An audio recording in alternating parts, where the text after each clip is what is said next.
اللہ کے قرآن کو سننا، اور جب اللہ کا قرآن پڑھا جاتا ہے تو اللہ رب العزت فرماتے ہیں کہ اس کو غور سے سنو تاکہ تم پر رحم کیا جائے۔ میرے بھائیو دوستو، آج اللہ رب العزت کا کلام ختم ہوا ہے۔ یہ شاعر اللہ، یہ کسی ایرے غیرے نتھو غیرے کا کلام نہیں ہے دنیاوی جو انسان اپنی طرف سے لکھ دے۔ میرے بھائیو، یہ اللہ کا کلام ہے۔ اس قرآن کو سننا اور اس قرآن کو سننے کے بعد اس کے اوپر عمل کرنا، یہ سمجھو کہ آخرت کے اندر راہ نجات کا ذریعہ بن جائے گا۔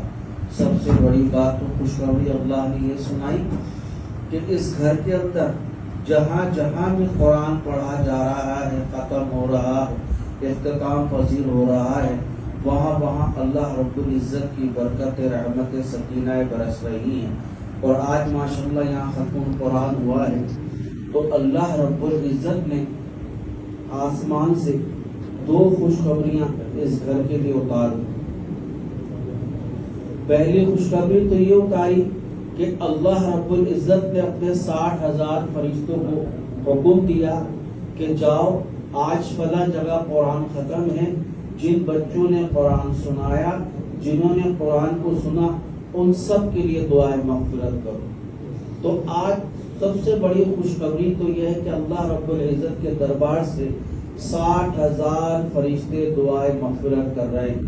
اور یہ کتنی خوشی کی بات ہے کہ جہاں اللہ کے فرشتے جن لوگوں کے لیے دعائیں مغفرت کریں تو وہ دنیا کا سب سے عظیم انسان بن جاتا ہے، سب سے خوش نصیب شخص بن جاتا ہے۔ اور پھر اللہ رب العزت نے دوسری خوشخبری کیا سنائی کہ دیکھو، آج جو تم دعا مانگو گے نا، ہم تمہاری اس دعا کو رد نہیں کریں گے۔ تو یہ 2 اللہ رب العزت کی طرف سے ہمارے لیے خصوصی انعام ہے۔ اور پھر رمضان کا مہینہ ہے، اور پھر رمضان کے اندر قرآن کے ایک حروف کو پڑھنے کا مقصد یہ ہے کہ عام دن کے اندر انسان کو ایک حروف پڑھنے پہ 10 نیکیاں ملتی ہیں، اور آج قرآن کے ایک حروف کے اوپر اللہ ہمیں 70 نیکیاں۔ اور میں نے حدیث میں پڑھا کہ ایک جگہ جو لوگ کھڑے ہو کے قرآن کو سنتے ہیں، اللہ رب العزت ان کو ایک قرآن کے حروف کے عوض 100 نیکیاں عطا فرماتے ہیں۔ ایک قرآن کے اندر حروف آپ کو پتا کتنے؟ 6 لاکھ۔ اب 6 لاکھ کو 100 سے ڈیوائڈ کر لو، کتنے بن جائے گی؟ 6,66,000 کچھ یہ قرآن کے حروف ہیں، الفاظ، ان کو ڈیوائڈ کرو۔ یہ تو صرف 100 نیکیاں ہیں سننے کے اوپر۔ حفاظ قرآن سنا رہا ہے، ان کے بھی وہی اجر مل رہا ہے، جو سن رہے ہیں ان کو بھی وہی اجر مل رہا ہے۔ یہ صرف قرآن کی نیکیاں ہیں۔ اور اگر ہم تراویح کے سجدوں کی نیکیوں کا حساب لگائیں تو ہم نے اس وقت 40 سجدے کیے تو 60,000 ہمارے نامہ اعمال میں نیکیاں لکھی گئی۔ کتنی؟ صرف تراویح کے سجدوں کی 60,000 نامہ اعمال میں نیکیاں لکھی۔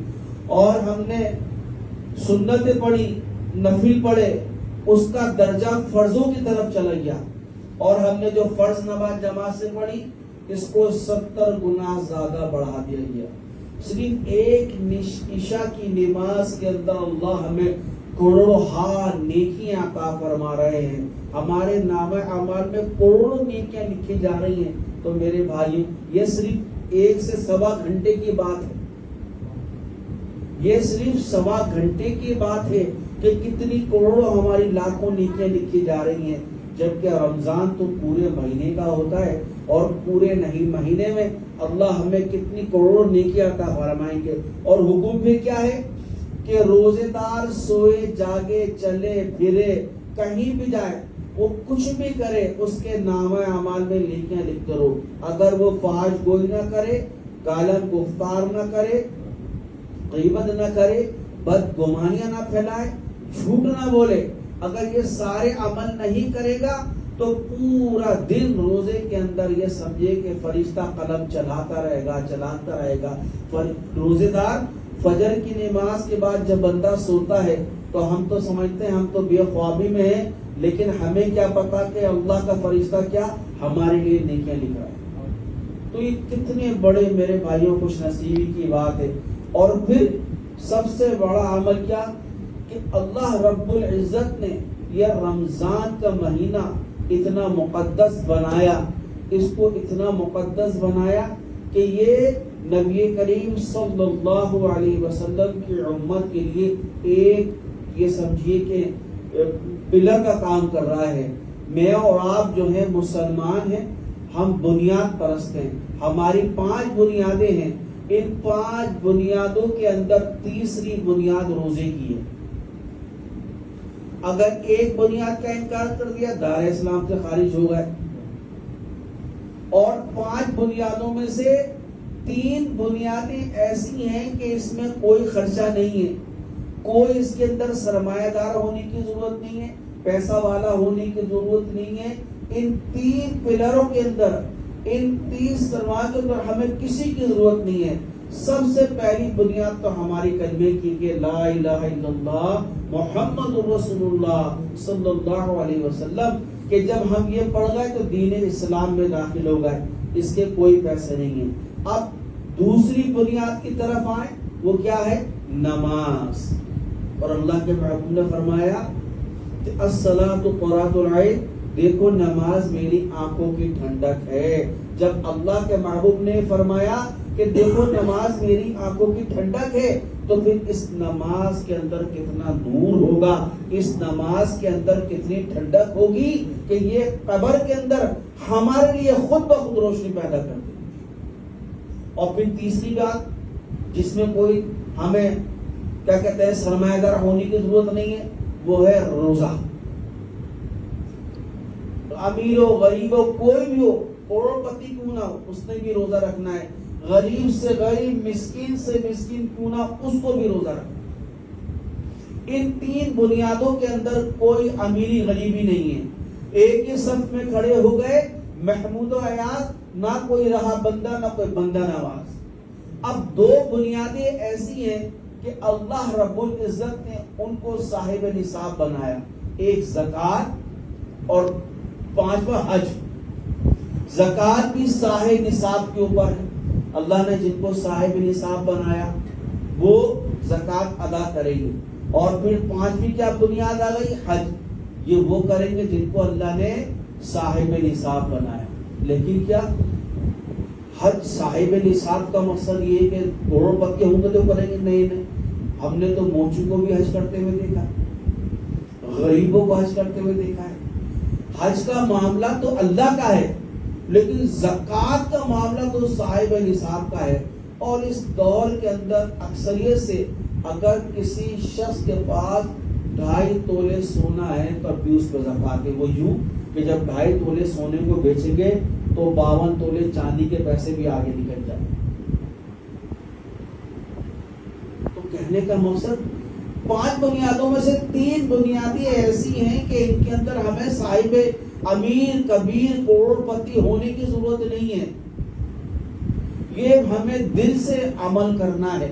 تو میرے بھائیوں دوستوں، اور پھر دنیا کے اندر مکان بے وفا ہے، گاڑی بے وفا ہے، کاروبار بے وفا ہے، دولت جو جمع کی بے وفا ہے، ماں باپ بے وفا، بہن بھائی بے وفا، بیوی بچے بے وفا، دوست احباب دنیا کے اندر سب یہ بے وفا ہیں.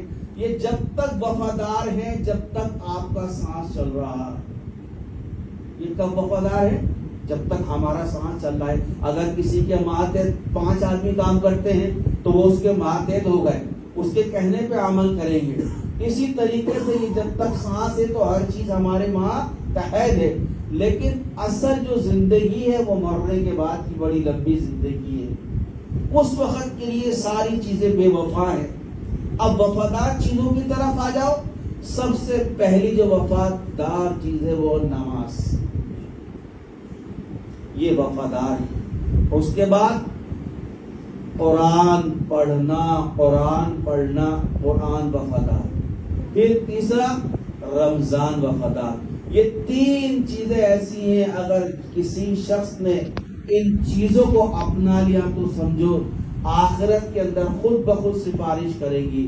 اور قرآن تمہاری سفارش کرے گا، نماز تمہاری سفارش کرے گی.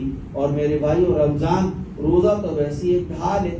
ڈھال کا مقصد کیا ہے کہ انسان، آپ نے جنگیں دیکھی ہوں گی کہ جنگوں کے اندر تلواروں سے لڑتے ہیں، ایک ہاتھ کے اندر بہت بڑا کنگال سا ہوتا ہے، آپ نے دیکھا ہوگا. جب کوئی سامنے والا دشمن وار کرتا ہے تو اس لمحے اس کنگال کو وہ آگے کرتا ہے، وہ تلوار جب اس کے اوپر آتی ہے تلوار کی دھار ختم ہو جاتی ہے لیکن اس گھیرے کو کچھ نہیں ہوتا. تو حدیث میں آیا کہ روزہ تو ڈھال ہے. روزہ اسی طریقے سے ہمارے لیے ڈھال ہے. تو میرے بھائیوں، وفادار کون کون سی چیزیں آ گئی؟ نماز وفادار آ گئی، قرآن وفادار آ گیا، رمضان کے روزے وفادار. یہ 3 چیزیں وفادار ہیں جس سے آج ہم تینوں چیزوں سے پیچھے. 100% کے اندر سے صرف 5% لوگ نمازی ہیں، 95% لوگ نمازی ہیں. اس کی مثال ابھی لے لیجیے کہ اگر لائف ذریعے کے اندر 1 لاکھ آدمی رہتا ہے، 1 لاکھ آدمی رہنے کا مقصد ہے 80,000 افراد ہو گئے. اب 80,000 افراد اپنی مسجد میں آنے چاہیے. علاقوں کی مسجدیں، ان مسجدوں میں پیر رکھنے کی جگہ نہیں ہونی چاہیے. میری بات سمجھ رہے؟ ایک مثال دے رہا ہوں. اگر ایریا میں 1 لاکھ افراد رہتے ہیں تو 20,000 کو نکال دو. اب 80,000 پاؤنڈ کریں گے تو پھر احتشامیہ کے اندر تو پیر رکھنے کی جگہ نہ ہو. احتشامیہ میں 5,000 آدمی آ جائیں گے، 10,000 آ جائیں گے. اب کتنے بچے؟ 70,000. 70,000 نمازی چھوٹی چھوٹی مساجد میں آئیں گے تو مسجدیں فل ہونی چاہیے. لیکن کہنے کا مقصد کیا ہوا کہ جس سے اللہ محبت کرتا ہے اسی کو اپنے در پہ بلاتا ہے. جہاں جہاں قرآن پڑھا جا رہا ہے، تراویحیں ہو رہی ہیں، ہم اور آپ بڑے خوش نصیب ہیں. اللہ نے ہمارے دل کو نرم کیا، زائد کیا، ہمارے دل کو مائل ایسا کیا کہ بس تم میری طرف چلو. ہم خود بخود ادھر آ گئے. ورنہ بازاروں میں جا کے دیکھیں، گلیوں میں محلوں میں بازاروں کی ضرورت ہی نہیں ہے. آپ یہاں سے باہر نکل جائیے، لوگ چل رہے ہیں، پھر رہے ہیں، پان کھا رہے ہیں، گھوم رہے ہیں، چائے پی رہے ہیں، انہیں پتہ ہی. اور ایسے بھی لوگ دیکھے ہیں کہ جن کے 12 مہینے ایک جیسے ہیں، وہ ان کے 12 مہینے ایک جیسے، انہیں پتہ ہی نہیں کہ رمضان کیا چیز ہے. ان کی وہی روٹین ہے، صبح کو اٹھنا ہے، ناشتہ کرنا ہے، پان کھانا ہے، گٹکا کھانا ہے، سگریٹ پینی ہے باہر بیٹھ کے اور راستے میں جا کے پی کے مارنی ہے. ان کی وہی روٹین ہے آج کل. نہ تو رمضان کا احترام ہے، نہ رمضان کا ادب ہے، نہ رمضان کی عظمت ہمارے دل کے اندر ہے. آپ یقین جانیے کہ لوگ جو سوال کرتے ہیں کہ مولانا صاحب شیطان تو بند ہو گیا لیکن اب یہ اٹھا کٹا روزے کیوں نہیں رکھ رہا؟ تو یہ بڑا معقول سوال ہے کہ اس میں بڑا معقول سوال ہے. کیونکہ حدیث میں اللہ فرما رہا ہے جب رمضان کا مہینہ آتا ہے نا تو جنت کے دروازے کھول دیے جاتے ہیں اور جہنم کو بند کر دیا جاتا ہے، شیاطین کو قید کر دیا جاتا ہے. اب شیطان زندہ ہے تو ہمیں کیا کرے گا؟ ہمیں بھڑکائے گا، برے عمل کی طرف، برے لوگ گناہوں کی طرف لے کے جائے گا. کہتے ہیں نا بھائی شیطان بیکار ہے تو بندہ گناہ کر رہا ہے. لیکن رمضان کا مہینے میں تو جب شیاطین قید ہو گئے، جہنم کو بند کر دیا، تو اب یہ اٹھے کٹے روزہ کیوں نہیں رکھتے؟ اللہ کے محبوب نے فرمایا سب سے بڑا جہاد تمہارا نفس امارہ ہے. اگر تم نے اس نفس امارہ کو قابو کر لیا تو تم سب سے بڑے مجاہد بن جاؤ گے. آج یہ وہی عمل ہے کہ ہمارا ہمزاد ہمیں اندر سے ہلا نہیں رہا، ہمارے قلب کو مائل نہیں کر رہا.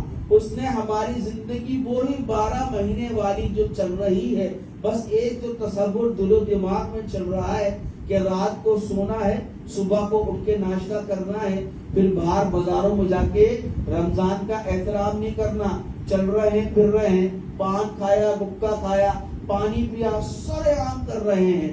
تو میرے بھائیوں، آج مسلمان یہ عمل کر رہا ہے تو کتنا بڑا فقدان ہے، کتنے بڑے دل دکھنے والی بات ہے کہ جھٹے کٹے جوان احترام بھی نہیں کر رہے. چلیے روزے کا احترام کر لے، روزدار کا احترام کر رہے، اس کا بھی اللہ اجر فرما دے گا. لیکن ہمیں اس کی فکر نہیں ہے. ہم سمجھتے ہیں کہ یہ بہت بڑا فقر ہے.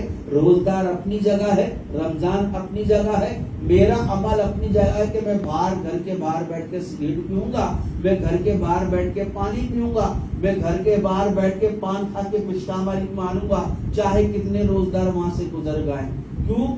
اس کے دل کے اندر رمضان کا احترام نہیں ہے, اس کے دل میں رمضان کا ادب نہیں ہے, عظمت نہیں ہے. اس کی وہی 12-11 مہینے والی زندگی روٹین میں گزر رہی ہے, وہ ایسی گزارتے گزارتے دنیا سے چلا جائے. کیوں؟ کہ اس کو شوق نہیں ہے دین سیکھنے کا, اس کو شوق نہیں ہے دین کی طرف راغب ہونے کا. بندہ ہدایت مانگتا ہے تو اللہ ہدایت دیتا ہے, کوئی ایسے ہدایت نہیں مل جاتی. اگر اللہ سے دعا کریں گے تو اللہ ہمیں ہدایت عطا فرمائیں گے. آج یہ عالم ہے, آپ یہ دیکھیں کہ کہیں بھی چلے جائیے ہمارے پورے کراچی میں, آپ کو اس میں سے 95% روزدار لوگ ملیں گے, 5% بے روزگار آپ کو ملیں گے. ایک ادب اتنا اچھا عمل ہے کہ رمضان کا احترام کر لیں.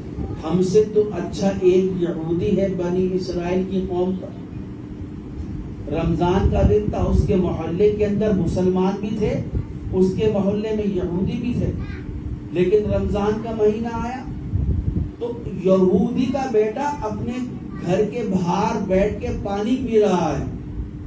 اس کے باپ نے اس کو دیکھا, اس کو اندر گھر میں لے جا کے لان تان کری, اس کو مارا پیٹا کہ تجھے پتہ نہیں یہ رمضان کا مہینہ ہے, پڑوس میں مسلمان رہتے ہیں, یہ رمضان میں کھاتے پیتے نہیں ہیں, یہ رمضان ہے, وہ احترام کرتے ہیں, مغرب کے بعد کھاتے ہیں, تجھے شرم نہیں آتی کہ یہاں سے مسلمان گزر رہے ہوں گے اور تو گھر کے باہر بیٹھ کے پانی پی رہا ہے. اس نے اپنے بیٹے کو لان تان کری کہ تو نے رمضان کا احترام کیوں نہ کرا. 4 یا 5 سال کے بعد وہ یہودی انتقال کر جاتا ہے. انتقال کرنے کے بعد اسی علاقے کے ایک بزرگ کے خواب میں آتا ہے اور وہ بزرگ دیکھتے ہیں کہ وہ یہودی جنت کے محل میں رہ رہا ہے. تو اس بزرگ نے سوال کیا, تو یہودی تھا, تیرا ٹھکانہ تو جہنم تھا, لیکن تو جنت کے محل میں کیسے رہ رہا ہے؟ تو اس یہودی نے کہا کہ میرے انتقال سے چند گھنٹے پہلے مجھے اللہ نے ہدایت دی. ہدایت دینے کے بعد اللہ رب العزت نے میرا مقام مجھے میرے جنت میں مجھے پہنچا دیا. کس وجہ سے پہنچایا؟ کہ میں نے اپنے بیٹے کو رمضان کے احترام کے بارے میں لان تان کری تھی. اللہ نے اس کی برکت سے مجھے صاحب ایمان والا بھی کیا, میں نے کلمہ بھی پڑھا اور کلمہ پڑھنے کے بعد اللہ نے میرا محل جنت میں بنا. تو آج یہ مسلمان کیا کرتے ہیں؟ ہم تو فخر سے کہتے ہیں کہ وہ روزے دار اپنی جگہ پہ ہوگا.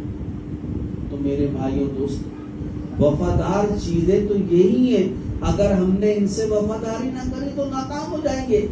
آج آپ یہ دیکھیے کہ انسان جب دنیا کی تعلیم حاصل کرتا ہے, چاہے پہلی کلاس کا نرسری کا بچہ ہو, پہلی کلاس کا ہو, یونیورسٹی کا کیوں نہ ہو, وہ دنیا کی تعلیم کو اپنے پیٹھ کے پیچھے ٹانگ کے لے کے جاتا ہے.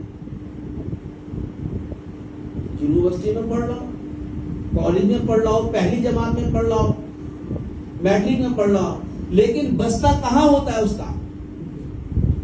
کہاں ہوتا ہے؟ پیچھے ہوتا ہے. تو پتہ کیا چلا کہ دنیا کی تعلیم پیچھے رہ جائے گی, اور جب بچہ قرآن پڑھنے مدرسے میں جائے, چاہے نورانی قاعدہ کیوں نہ ہو, پنسورہ کیوں نہ ہو, پورا قرآن کیوں نہ ہو, وہ آگے دل سے لگا کے جاتا ہے. تو اس کا مقصد کیا ہوا؟ یہ وفادار چیزیں ہیں, یہ ہم سے آگے چلیں گی, ہماری سفارش کریں گی, ہمارے لیے اللہ رب العزت سے راہ نجات کا ذریعہ بنوائیں. کتنی قیمتی بات ہے کہ آج لوگ جو ہیں دنیا کی تعلیم, بھائی دنیا اور دین یہ ساتھ لے کے چلے گا تو کامیاب ہو جائیں گے. کوئی مولوی غلط تھوڑی کہہ رہے ہیں کہ دین نہیں, بھائی دین اور دنیا دونوں ساتھ, دونوں ساتھ, دونوں ساتھ. اللہ تو خود قرآن میں کہہ رہے ہیں کہ ربنا آتینا فی الدنیا حسنہ وفی الآخرۃ حسنہ, کہ اللہ میری دنیا بھی اچھی کر, میرا دین بھی اچھی کر, آخرت بھی. تو پھر ہمیں دونوں چیزیں سمجھنی چاہیے. آج سب سے بڑا فقدان یہی ہے کہ آج یقین جانیے نمازی نہیں ہے, آج نمازی نہیں ہے. مسجدوں کے اندر تو یہ حال ہو گیا کہ عام دن تو اپنی بات ہے کہ اب تو فجر میں نمازی بھی نہیں ہوتے. کتنا بڑا فقدان ہے میرے بھائیو دوستو. جس نے اپنے دین کو پا لیا وہ کامیاب ہو گیا. دین پانے کا مقصد کیا ہے کہ نبی کریم صلی اللہ علیہ وسلم کی اسوہ حسنہ والی زندگی کو اپنانا, یہ سب سے بڑا میرے اور آپ کے لیے عمل ہے. آج اگر ہم نے اپنی اولاد کو دین نہ سکھایا تو سمجھو ہم سب سے بڑے گناہگار ہیں. ہم سب سے بڑے یہ سمجھیے کہ نقصان کر بیٹھے ہیں. اگر ہم نے اپنی اولادوں کو دین نہ سکھایا, گھر میں ایک چراغ جلا دیں تو زندگی بھر انشاءاللہ قیامت تک روشنی ہوتی رہے گی. صرف ایک چراغ جلانے کی دیر ہے. آج وہ ہم چراغ جلا ہی نہیں رہے. آج ہم اپنی اولادوں کو دین کی طرف راغب ہی نہیں کر رہے. ماں باپ دین کی طرف راغب کریں گے تو اولاد آئے گی. اگر ماں باپ نہ کریں گے تو میرے بھائیوں سب سے بڑا فقدان ہو جائے گا. اور حدیث میں کہ اپنے ماں باپ کے لیے دعائے مغفرت کیا, حکم کیا ہے کہ اگر تم نے ماں باپ کے لیے دعائے مغفرت نہ کی تو تمہاری روزی تنگ کر دی جائے گی. اب ماں باپ کے لیے دعائے مغفرت کرنے کا ٹائم لوگوں کے پاس نہیں. ہاں, اللہ رب العزت نے نماز کے اندر ایسا عمل بتایا کہ وہ اپنے ماں باپ کے لیے دعائے مغفرت کر رہا ہے. کیوں کہ جو لوگ پانچوں وقت کی نماز پڑھتے ہیں وہ اپنے ماں باپ کے لیے خود بخود دعائیں مغفرت کرتے ہیں. ربنا اغفر لی ولوالدی وللمؤمنین یوم یقوم الحساب. وہ خود بخود اپنے ماں باپ کے لیے دعائیں مغفرت کر رہے ہیں. لیکن جن کو اللہ نے توفیق دی ہے نماز, وہ تو اور سب سے بڑا خوشی کا عمل کہ نماز کی حالت میں دعائیں مغفرت کر رہا ہے. اس سے بڑی خوش نصیبی کیا ہو. آج ہم نمازوں سے دور ہو گئے. رمضان کا مہینہ ہے, یہ بھی رمضان آدھا گزر گیا, آدھا اور گزر جائے گا. زندگی وہی چل رہی ہے, چلتی رہے گی. میرے بھائیوں دوستو, قرآن وفادار ہے, رمضان کا مہینہ وفادار ہے, نماز وفادار ہے. یہ مرنے کے بعد کی جو سب سے لمبی زندگی ہے, یہ اس کے لیے تمہارے لیے یقین جانو کامیابی کی دلیل ہے. ہم نے اس چیز کو چھوڑ دیا. آپ یہ دیکھیے کہ دادا پردادا پردادا کب سے دنیا سے چلے گئے, اور کوئی جانے کے بعد دنیا سے آتا ہے. اگر اللہ رب العزت موت کا تعین نہ کرتے تو آج گھروں میں جگہ نہ ہوتی, گھروں میں جگہ ہی نہیں ہوتی. کون کہاں رہتا نہیں پتا, لیکن اللہ رب العزت عالم الغیب علیم الذات سب سے سب معلوم,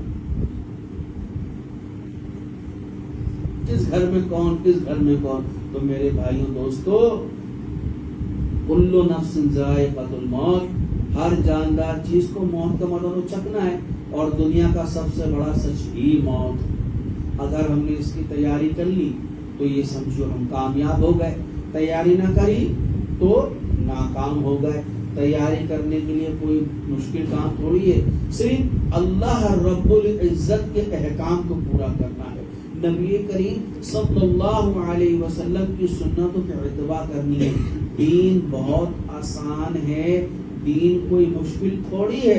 لوگ کہتے ہیں مولویوں نے دین کو بہت مشکل کر دیا. ارے بھائی, کوئی مشکل نہیں ہے. اللہ تو تم سے یہ کہہ رہا ہے کہ دیکھو اگر تم بیمار ہو, روزہ نہیں رکھ سکتے تو فدیہ دے دینا. اس سے بڑی کیا آسانی چیز تمہاری. اللہ فرما رہے ہیں رمضان میں سفر کر رہے ہو تو تم جوان ہو, روزہ رکھنے کی ہمت نہیں ہے تو اپنے روزے کو قضا کر لیں. یہ کسی دین کے اندر آسانی ہے کہ کسی ہم نے تو دیکھا ہی نہیں. جب اللہ اتنی آسانیاں دے رہا ہے تو میرے بھائیوں تو پھر ہم ناشکرے. ہم دین کو باخودہ نہیں سمجھ سکتے کہ دین کیا ہے, دین کیا ہے. آج وہ لوگ جو گھروں کے اندر بستروں پہ لیٹے ہوئے ہیں, جو سخت علیل ہیں, اور کچھ بیچارے ایسے ہیں جو شوگر کے پیشنٹ ہیں, بلڈ پریشر کے ہیں, جن کے ہارٹ کے آپریشن ہوئے ہیں, وہ راتوں کو روتے ہیں, آنسو گرتے ہیں, بہتے ہیں کہ رمضان کا مہینہ اور ہماری بے بسی کہ ہم روزہ نہیں رکھ سکتے. وہ رو رہے ہیں, ہم آپ تو اکٹھے ماشاءاللہ صحت مند ہیں, ہمیں تو اللہ نے دی ہے. کہتے ہیں کہ اللہ سے صحت مانگو عافیت والی, خیر والی, عافیت والی, خیر والی, کہ اللہ صحت عطا فرمائے. صحت ہوگی تو اللہ کی عبادت بھی اچھی, صحت ہوگی تو سارے کام اچھے ہوتے چلے. اب صحت نہیں تو ہم کیا کریں.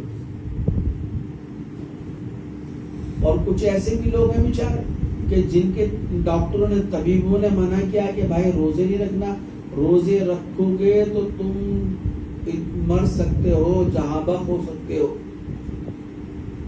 طبیب منع کر رہا ہے ان کہ تم نے اگر روزہ رکھا, خدا نہ خواستہ اس حالت کے اندر تمہاری کیفیت غیر ہو سکتی ہے, تم روزہ نہیں رکھو. لیکن وہ کیا کمانڈو بننے کے چکر میں لگے. وہ کہتے ہیں ان سے پوچھو, بولے رمضان میں روزے رکھیں گے, اگر روزے کی حالت میں مر گئے تو شہید کہلائیں. یہاں یہ بھی بڑا فقدان. طبیب کہہ رہا ہے کہ روزے رکھو گے جہاں وقت ہو سکتے ہو, اور زندگی ایک مرتبہ ملتی ہے,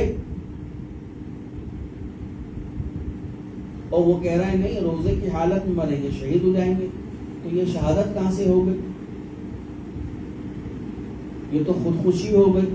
اور خودکشی کیا ہے؟ سمجھنے والی بات. سمجھ, ایک بندے نے روزہ رکھا, بنا کیا, شوگر کا پیشنٹ, ہارٹ کا پیشنٹ, نماز پڑھنے کے بعد واش روم گیا ہے, چکر آئے, گر پڑا واش روم کے اندر, اندھیرا آ گیا. بچے سمجھ رہے ہیں کہ شاید والی صاحب 2 گھنٹے بعد والی صاحب کو واش روم سے نکالا. پھر ڈاکٹر کے پاس فون کیا, اس نے کہا تو میں نے تو سختی سے منع کیا. تو میرے بھائی اللہ کا ہے, اللہ کو پتا نا بیمار ہے, یا اس کو نہیں پتا. اللہ کو نہ پتا ہو تو سمجھ میں آتی, اللہ کو تو پتا ہے یہ برداشت ہی نہیں کر سکتا, یہ برداشت ہی نہیں کر سکتا. 2 سال پہلے میری طبیعت خراب ہوئی, یقین جانی 5 روزے میں نے چھوڑے. ڈاکٹر نے کہا اسپتال میں داخل ہونا ہے. میرے صبح دوپہر شام ڈرپ لگتی تھی. اب میں وہاں کیا کر جاتا کہ نہیں میں کمانڈ میں رکھوں گا روزہ, سب یہ میری نکال دو. میں نے اس ڈاکٹر کی بات کو مانا, کیونکہ ٹائیفائڈ ہو گیا تھا. صبح شام مجھے ڈرپ لگتی تھی, 5 روزے چھوڑے میں. تو اللہ تو ناراض نہیں تھا. اللہ کو پتا ہے یہ اس نے روزہ رکھا. اور میری حالت کیسی تھی کہ نماز فجر کی پڑھنے کے بعد میں گھر میں آ کے بیٹھا تو میرے بے چینی شروع ہو گئی, گھبراہٹ, کبھی کھڑا ہوں کبھی بیٹھوں, کبھی کہیں سر رکھ کے بیٹھ جاؤں, یعنی جسم کے اندر سوئیاں چبھ رہی. پھر میں نے 1-2 گھنٹے بعد روزہ توڑ, پانی پیا. پانی پینے کے بعد اتنی طبیعت خراب کہ کر کے اللہ کر کے دوپہر ہوئی, ٹیسٹ کروایا, ڈاکٹر یہ گئے, انہوں نے فوراً اسپتال میں داخل ہو گئے. تو ہم یا کہ ڈاکٹر سڑ جاتے, اللہ کے قانون کو بھی دیکھ. اللہ جہاں اللہ راضی, اللہ نے سہولت پیدا کی ہے. ہاں اللہ نے صحت دی تو آپ یہ دنیا نہیں 5 روزے رکھیے. تو کہنے کا مقصد ہے ماں باپ ضعیف ہے, بیمار ہے, وہ بالکل ہی نہیں رکھ سکتے, ان کا فدیہ ادا کر دیجیے آپ. اللہ دیکھ رہا ہے, اللہ عالم الغیب ہے. اللہ, ایک بچہ, چھوٹا سا بچہ چیختا ہے, روتا ہے, ماں پیار کرتی ہے, گود میں لیتی ہے, ماں کی خوشبو پہچان جاتا ہے, اور ماں اس کو پہچان جاتی ہے کہ اس کو فیڈ کی ضرورت ہے یا اس نے پوٹی کی ہے, پیشاب کیا, ماں فوراً جانتی ہے. اور اللہ کیا کہہ رہا ہے, ہم تو 70 ماؤں سے زیادہ تمہیں پیار کرتے ہیں, 70 ماؤں سے زیادہ پیار کرتے. تو میرے بھائی اور دوست, ہمیں اللہ کے احکام کو پورا کرنا چاہیے. نبی کریم صلی اللہ علیہ وسلم کی جو اسوہ حسنہ والی زندگی ہے, میرے بھائی اس کو اپنانے کی کوشش کریں, دین کو سیکھیں, علماء سے دوستی کریں, مشائخ سے دوستی کریں, مفتیوں کے دوستی کریں, اللہ والوں کی صحبت کو اختیار کریں گے تو خود بخود ہمیں دین سمجھ میں آئے. ہم خود ہی مفتی عالم بن جائیں گے تو کچھ بھی نہیں کر سکتے. اور آج کے دور میں تو سارے مفتی ہیں, سارے عالم ہیں, خود ہی فتویٰ گھڑ دیتے ہیں, خود ہی نکال دیتے ہیں. تو میرے بھائی, اللہ نے دنیا میں ہر استاد پیدا کیا ہے, ہر استاد پیدا کیا ہے. استاد کے بغیر زندگی ادھوری ہے. دین سیکھنے کے لیے بھی استاد کی ضرورت ہے, مسئلہ معلوم شرن کرنے کے لیے بھی استاد کی ضرورت ہے. اگر کوئی فتویٰ لینا ہے شرن تو مفتی استاد ہے, اس کے پاس جائیں گے, بھائی ہمارا مسئلہ ہے, لکھ کے دیں گے, جواب دے دے گا. تو پھر استاد کے بغیر کچھ نہیں کر سکتے. نماز کی کتاب میں نماز سیکھ رہے ہیں, کچھ مسائل ایسے نماز کے, وہ تو جانا پڑے گا استاد جی کے پاس. استاد جی واجب اور فرض میں کیا فرض, یہ تو ہمیں بتا دو. تو یہ تو استاد ہی بتائے گا نا بھائی. واجب چھوٹ گیا تو سجدہ سہو کر دینا, فرض چھوڑ دیا نماز دہرانی پڑ جائے. تو یہی چند باتیں ہیں رمضان کے بارے میں علماء مشائخ ماشاءاللہ بیان کر رہے ہیں, آپ جگہ جگہ سن رہے ہیں. تو میرے بھائیوں, کہنے کا مقصد یہ ہے کہ جہاں جہاں قرآن پڑھا جا رہا ہے وہاں وہاں اللہ کی رحمت برکت سکینہ برستے, وہ گھر الگ سے ہی چمک جاتے ہیں. تو میرے بھائی, یہ رمضان کا مہینہ ہے, جتنی اس کی قدر کر لیں, جس کی عزت کر لیں گے, جتنا احترام کر لیں گے, اور جتنی اس کی دل کے اندر عظمت پیدا کریں گے, اللہ اتنا ہی ہمیں اس رمضان کا نور عطا کرے. تو انشاءاللہ سب بھائی نماز کے پابند ہوں گے نا بھائی. رمضان کی نہیں تو زندگی بھر سنے بلوغ کے بعد سے روزہ بھی فرض, نماز بھی فرض. ٹھیک ہے نا, سمجھ میں آ گئی. نماز نہیں چھوڑیں گے, نماز کے پابند ہو جائیں گے. فوراً جہاں بھی جماعت ملے انفرادی نماز ضرور پڑھیں گے. آپ گھر میں نفل پڑھیں گے, آپ کے چھوٹے بچے آپ کو دیکھ کے خود بخود وہ عمل کریں گے. آج بچے اتنے کمپیوٹرائز ہیں کہ ماں باپ بیٹھ کے کوئی بات کرتے ہیں, بچہ ڈھونڈ اس میں جواب دے دیتا ہے. تو یہ تو اتنا خطرناک دور ہے. اس دور کے اندر تو ہمیں گھر میں نوافل کثرت سے پڑھنی چاہیے تاکہ ہماری اولاد ہمیں اس طرف راغب ہو. اللہ مجھے اور آپ کو عمل کی توفیق عطا فرمائے.